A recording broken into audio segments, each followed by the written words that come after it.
Virat Kohli performance, যে সেঞ্চুরিটা করলো পাকিস্তানের এগেনস্টে, যেখানে সে আসলে 72 রান নিয়েছে দৌড়ে, সিঙ্গেলস ডাবলস এইভাবে, 7টা বাউন্ডারি ছিল, সো 28 রান এসছে বাউন্ডারি থেকে, নো ওভার বাউন্ডারি, কোনো ছক্কা নেই। Fitness at the age of 38 যে ফিটনেস দেখাচ্ছে, মানে এটাই কি বিরাট কোহলির স্পেশালিটি? এবং এখানেই কি আসলে আমাদের ক্রিকেটাররা ফেল করে? মানে ঘুরে ফিরে একটু বাংলাদেশ প্রসঙ্গ একটু চলে আসে একটু। না, আমি আসলে বাংলাদেশ প্রসঙ্গে যাওয়ার আগে বিরাটের ব্যাটিং এর ইনিংসটা যদি দেখি, আপনি যেটা বললেন ফিটনেস তো আগেও ছিল, আগে কেন রান করেনি? বিকজ আগে রান করেনি, 350 রানের খেলা যখন হয়েছে তখন কিন্তু তাকে প্রথম থেকে এক ধরনের মুডে ব্যাটিং করতে হয়েছে। এই ইনিংসটা যখন 250 রানের খেলা হয়েছে তার মুডটা কিন্তু চেঞ্জ করেছে, উইকেটে থেকেছে 1-2 নিয়েছে, নেওয়ার সঙ্গে সঙ্গে যখন সেট হয়েছে তখন 4-6 পরিণত করেছে।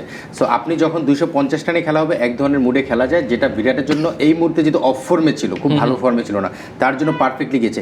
যদি এটাই পাকিস্তানের উইকেটের খেলা হতো, 350 রানে খেলা হলে কিন্তু এই সময়টা সে মানে ইন্ডিয়া টিমে এক অদ্ভুত ব্যাপার, মানে আপনি ধরেন যে এই টিমের যে দুই ব্যাটিং মাস্টার আমরা যদি বলে থাকি, বিরাট কোহলির ফিটনেস নিয়ে ওয়ার্ল্ড ওয়াইড কথা হবে, রোহিত শর্মা এই মুহূর্তে ব্যাডলি ক্রিটিসাইজড এবং বডি শেমিং এর শিকারও হচ্ছেন, যে এইরকম ক্যাপ্টেন, মানে এরকম হেলদি ক্যাপ্টেন, এরকম নাদুস ক্যাপ্টেন।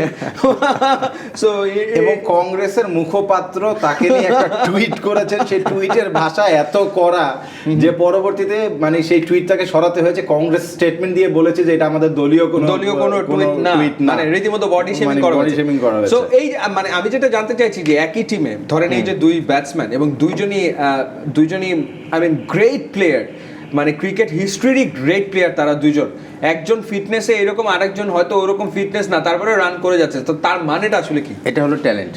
আপনি কিছু প্লেয়ার থাকে এক্সট্রাঅর্ডিনারি ট্যালেন্ট, তাদের খুব বেশি হার্ডওয়ার্ক করতে হয় না, তারা নিজেদের ডিফারেন্টভাবে শো করে ওয়ার্ল্ড ওয়াইড।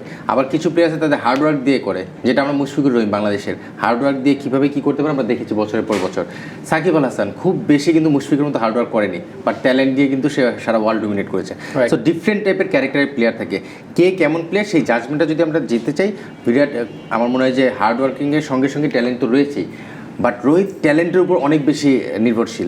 তার ট্যালেন্টের কারণে সে এখানে এসেছে। আপনি বিরাটের একটা ইন্টারভিউ দেখলে তো বিরাট বলছিল যে যখন তারা এইজ লেভেল ক্রিকেট খেলে তখন রোহিত শর্মা খুব নাম শুনতে পায়, তো বিরাটের খুব ইচ্ছা যে রোহিত শর্মা কে, এ কে ভাই, আমিও তো মানে এইজ লেভেল ক্রিকেটে এত ভালো ক্রিকেটার, ওর নাম এত কেন শোনা যায়? তখন প্রথমবার যখন রোহিতকে নেটে ব্যাট করতে দেখেছে, বিরাট কোহলি নিজের স্টেটমেন্ট বলেছে, তখন আমি বুঝেছি কেন রোহিত শর্মা নিয়ে এত আলোচনা হয়, এত ন্যাচারাল, এত অনায়াসে খেলছে, দেখে মনে হয় যে ক্রিকেট খুব সহজ। মানে সময় খুব কম।